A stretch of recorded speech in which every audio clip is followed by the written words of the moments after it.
전국의대교수협의회가 정부의 의대 정원 증원 결정을 무효로 해달라며 낸 집행정지 신청이 법원에서 각하됐습니다. 재판부는 신청인 자격이 없다고 판단했습니다.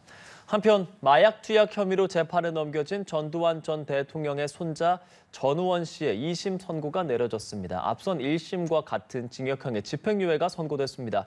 오늘 사건 현장 손정혜 변호사와 함께 이야기 나눠보겠습니다. 어서 오십시오. 안녕하세요. 이 전국의대교수협의회가 낸 집행정지 신청 먼저 얘기해 보겠습니다.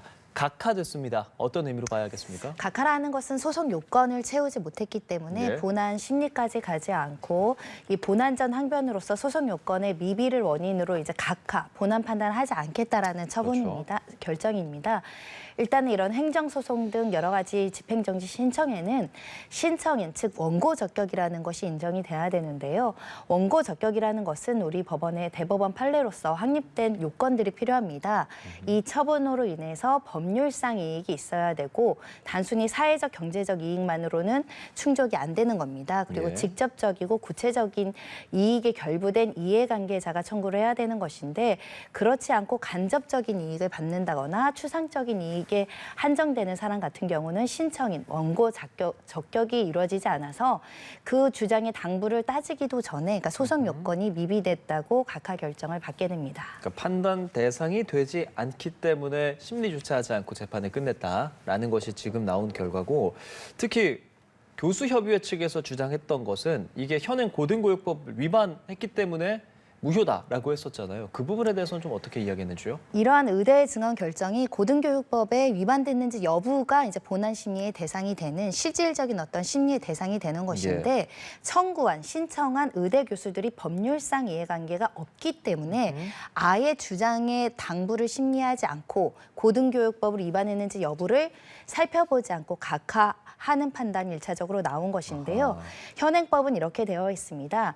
결국 의대 정원이라고 하더라도 의대도 그 교육, 그러니까 대학교에서 이제 관장하는 업무다 보니까 고등교육법에는 이 대학의 입학 정원 같은 경우에는 교육부 장관의 여러 가지 기준이나 내용으로 학칙으로 정해야 되고 고등교육법의 이런 입학 정원을 결정함에 있어서는 교육 여건이라든가 사회적 인력 수급 전망을 이제 반영해서 정해야 된다라고 규정되어 있는데 의대 교수들은 이 사회적 인력 수급 전망이라든가 교육 여건이 맞춰지지 않았는데도 불구하고 이렇게 일방적으로 결정을 내려서 위법하다라는 주장이고요. 다만 재판부에서는 그 주장이 옳다 말타를 판단하기도 전에도 법률적으로 구체적으로 의대 교수들은 이 의대 정원과는 직접적 이해관계가 없기 때문에 이 신청인 또는 원고 적격이 인정되지 않는다라고 판단한 것이고요. 앞으로 이 건 이외에도 여러 건의 어떤 그 판단이 남아있다라고 하는데 이 청구인 적격, 원고 적격이 인정되지 않으면 본안 심리까지 가지 않습니다. 예를 들면 그렇겠네요. 대학 수능 시험에서 어떤 문제의 출제 오류가 있을 때 학생, 시험을 본 학생은 청구, 원고 적격이 인정이 되지만 학교 담임 선생님이라든가 아니면 난 재수생이라서 그 시험을 보지 않은 학생은 법률상 직접적인 이해관계가 없듯이 그런 논리로 따지는 상황이고요. 지금 그래서 의대 교수 측 입장에서는 그러면 의전원 교수들은 직접적 이해관계가 있는 거 아니냐 이런 주장들도 하고 있는 것이고 학생들도 이제 이해관계가 있다라고 이제 주장을 했지만 특히 의대에 다니는 학생들 같은 경우엔 나중에 의사 수가 많아서 예를 들면 경제적인 이익이나 이런 것들이 기대치보다 떨어질 여지가 있잖아요.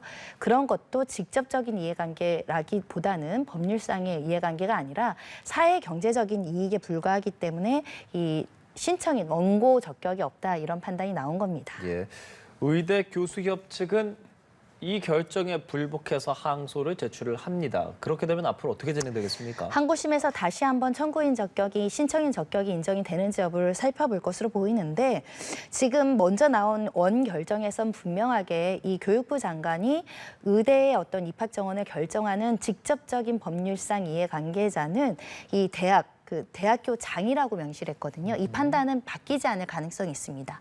대학의 인원을 줄이거나 늘리거나 하는 직접적인 이해의 당사자는 대학의 어떤 장들, 그러니까 학교 장들이 이제 신청을 하면 신청 적격은 인정해주겠지만 지금 의대 교수들 부분은 크게 달라지지 않을 가능성을 배제하기 어렵고요. 지금 이 각하 결정에 대해서는 항고에서 다시 한번 판단받는다고 하고 또 그 이어서 지금 계속 집행정지나 행정처분을 한 사건들이 지금 계류 중에 있기 때문에 다른 판단이 나오는지 지켜볼 볼 필요가 있습니다. 그러니까 언급해 주신 것처럼 지금 이 의대 증원 방침과 관련한 소송 6건 있고 지금 뭐 의대생, 전공의 수험생 등 그렇게 좀 제출을 해놓은 상황이잖아요. 어떤 영향을 미치게 될까요?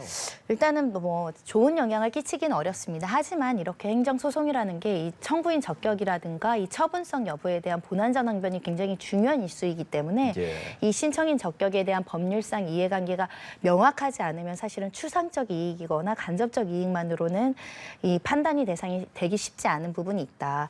예를 들면 대학의 어떤 입학 정원을 결정하는데 내가 올해 입학 원서를 쓴 학생인데 갑자기 입학 정원을 줄인다. 이거는 구체적인 불이익이 있기 때문에 이걸 다퉈볼 이익이 있지만 추상적인 이해관계가 있는 사람들 같은 경우는 판단을 내려주지 않습니다. 이 부분은 의대 교수 측에서 치밀하게 법리 검토를 다시 해야 되지 않을까 합니다. 예, 알겠습니다.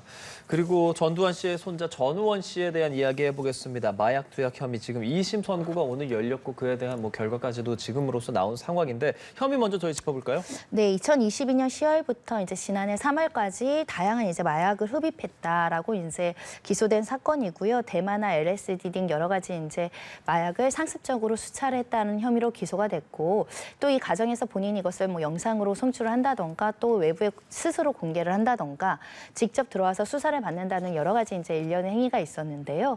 1심에서는 이 행위에 대해서 징역 2년 6개월에 집행유예 4년을 선고했습니다. 맞습니다. 양형 기준상으로는 집행유예가 나왔기 때문에 어느 정도 여러 가지 사정을 참작해서 선처해줬다 이렇게 평가할 수 있는 것인데요. 다만 검찰에서는 우리 사회가 마약에 대해서 굉장히 경각심을 가져야 되는데 예. 이렇게 다수의 어떤 마약을 여러 번 한 사건 이렇게 집행유예 해주는 것은 너무 좀 부당하다라고 항소했던 사건입니다. 그러면은 1심에서 집행유예 나오고 했다는 점 조금 전에 언급해 주셨잖아요.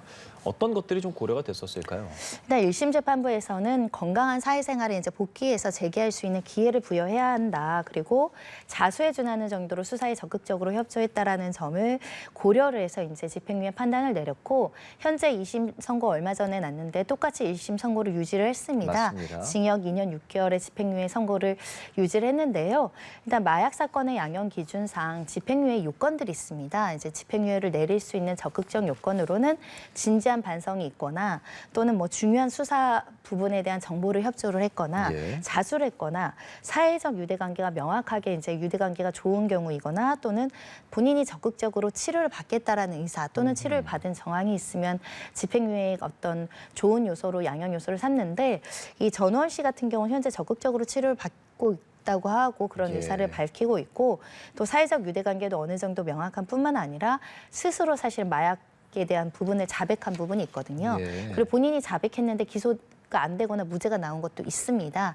그만큼 좀 적극적으로 본인이 반성하는 태도를 보였다라는 점을 이제 항소심에서도 고려해서 원심 양형이 타당하다고 판단을 내린 것 같습니다. 최근 근데 양형위원회에서는 이제 마약 범죄에 대한 처벌은 좀 강화하겠다는 입장을 밝혔었는데 전우원 씨의 태도적인 측면에서 참작할 여지가 많았기 때문에 이런 결정이 나왔다라고 봐야 하는 겁니까, 그럼? 여전히 검찰에서는 마약에 예. 대한 경각심, 특히 사회적으로 좀 알려진 사람이거나 영향력이 있는 마약 사범들이 집행유예를 자꾸 선처받는 것은 마약의 예방 차원에서도 좋지 않다라는 지적이 따르고 있는 것인데요. 일단은 현재 양형 기준이 그렇다고 하더라도 대폭 상향되어 있는 상황은 아닙니다. 특히 수출입이라든가 유통하거나 대량으로 어떤 그 피해자를 그 야기하거나 이 마약을 권유하거나 이런 사람들을 좀 양형이 높아지고 있는데 예. 전우원 씨처럼 유통에 가담하지 않은 개인 스스로 소지하거나 투약한 사람 같은 경우는 현재 양형 기준도 뭐 1년에서 2년, 뭐 징역 10월에서 2년 요 정도로 되어 있는 상황이어서 양형 기준이 높아지려면 대법원의 양형 기준도 굉장히 높아져야 될 필요성이 있고 예. 특히 마약 사건 같은 경우는 재범 가능성이 굉장히 높지 않겠습니까? 그래서 재범 가능성을 굉장히 중요한 요소로 보기 때문에 초범인지 여부, 적극적으로 치료받는지 여부 이런 것들도 굉장히 중요한 요소가 될 수 있습니다. 예, 태도의 영향을 받아서 징역 2년 6개월, 집행유예 4년 2심에서 선고가 됐고요. 앞서서는 이제 시민단체가 관련해서 탄원서도 제출하고 했었잖아요. 그런 부분들이 어느 정도 참작이 됐나요? 1, 2심 모두 탄원서는 적극적으로 양형 예. 요소로 고려하지 못하는 이유가 양형 기준에 이런 탄원서 제출 여부가 중요하게 평가되는 요소도 아닐 뿐만 아니라요. 이 시민단체 등과 일반 이해관계가 없는 피해자가 선처의 탄원서를 쓰는 거는 재판부가 당연히 적극적으로 고려를 합니다. 예. 근데 그렇지 않은 경우에 이렇게 탄원서를 고려해주기 시작하면요.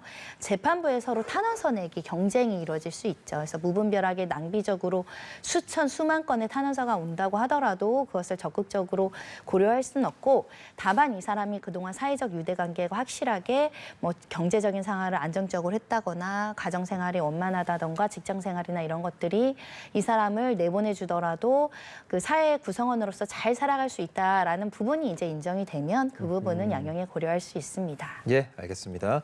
저희 다른 사건 하나 더 짚어보겠습니다. 이번에는 좀 아주 일상적인 공간에서 일상적으로 일어날 수 있는 일인데 뭐 사망 사례까지 된 사례인데 단기시효, 미시효 이것을 착각해서 사망에 이르는 이 사건에 대해서 좀 얘기해 주실까요? 우리가 이제 어디 상가나 어디를 가더라도 문을 열게 되는데 예. 보통 문 뒤에 사람이 있을 수 있다라는 예견을 하고 사실은 좀 천천히 밀거나 좀 주의를 기울이면서 물어야 될 필요성이 있는 것이죠.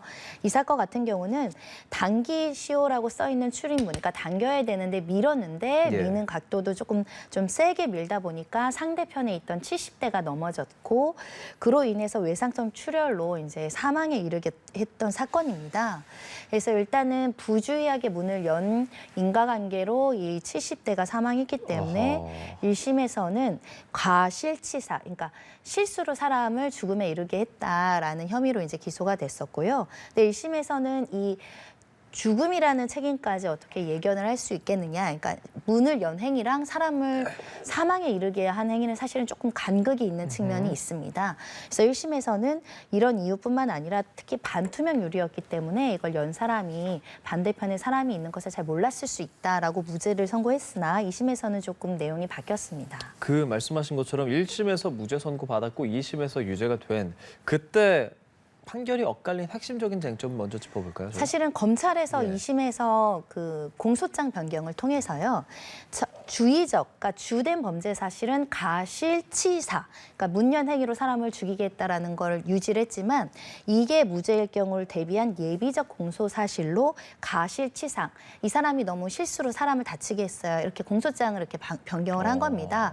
그러니까 가실치사는 무죄가 나오더라도 이 넘어져서 그 사람이 이제 문에 부딪히면 넘어질 수 있잖아요. 예. 이거는 예견 가능한 상황에서 부주의한 점도 인정이 되기 때문에 다치게 한 혐의에 대해서는 유죄를 인정하되 이 벌금 100만 원의 집행유예를 선고를 했거든요. 그러니까 양형에서는 그렇게 높게 평가한 건 아닙니다.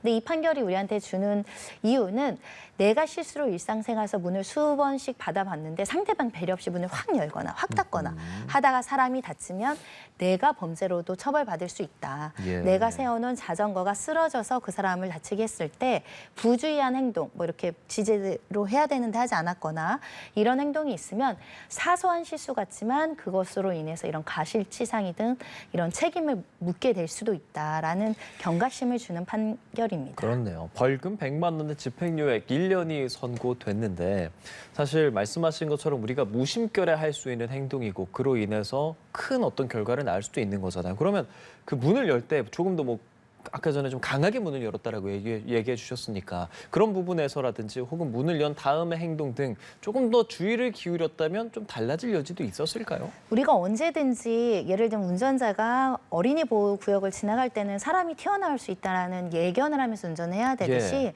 이렇게 출입문을 열 때든 상대방이 같이 문을 열고 잡는 과정에서 외력으로 인해 사람이 다칠 수 있다는 인식을 해야겠죠. 그건 어린이 보호 구역이니까 네. 조심해라라고 하는 구역인데 우리가 문을 여는 건 너무 일상적이니까. 네, 일상적인 공간에서라도 사람이 있을 것을 예견해서 예를 들면 보통 요즘 같은 경우는 앞에 사람이 있을 수 있습니다. 이거 주의해 주세요. 이런 표지판 같은 게 붙어 있잖아요. 그런 정도의 어떤 배려 보호 의무를 서로 이행을 해야 된다라는 측면이고요.